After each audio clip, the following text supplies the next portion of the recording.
deli dolu sözlerin, o güzel gözlerin yakıyor yüreğimi, bitmek bilmez bu sevgin. Deli dolu sözlerin, o güzel gözlerin yakıyor yüreğimi, bitmek bilmez, hiç tükenmez.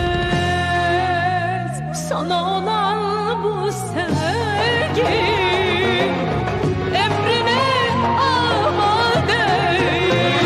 Ben senden vazgeçmem, yoluna köleyim. Sözünden hiç çıkmam, emretteneyim. Ben senden vazgeçmem, yoluna köleyim. Sözünden hiç çıkmam, emretteneyim. Ben senden vazgeçmem, yoluna köleyim.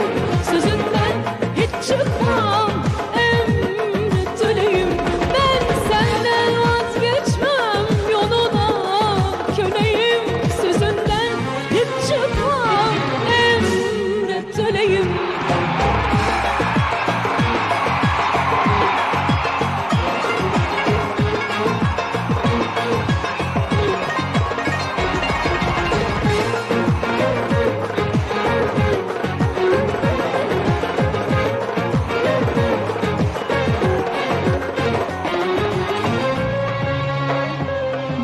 Zaten çıldırdım, yüreğim çöllerde, avaren olmuşum, sevdam dillerde. Zaten çıldırdım, yüreğim çöllerde, avaren olmuşum, sevdam dillerde.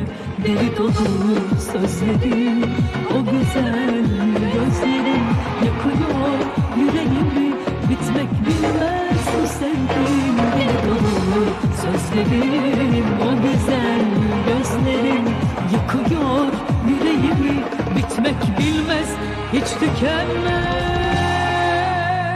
Sana olan bu sevgim emrine amadeyim.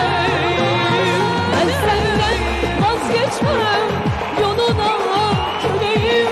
Sözünden hiç çıkmam, emretteneyim. Ben senden vazgeçmem, yoluna köleyim. Sözünden hiç çıkmam, emretteneyim. Ben senden vazgeçmem, yoluna köleyim. Sözünden hiç çıkmam, emretteneyim. Ben senden vazgeçmem, yoluna köleyim.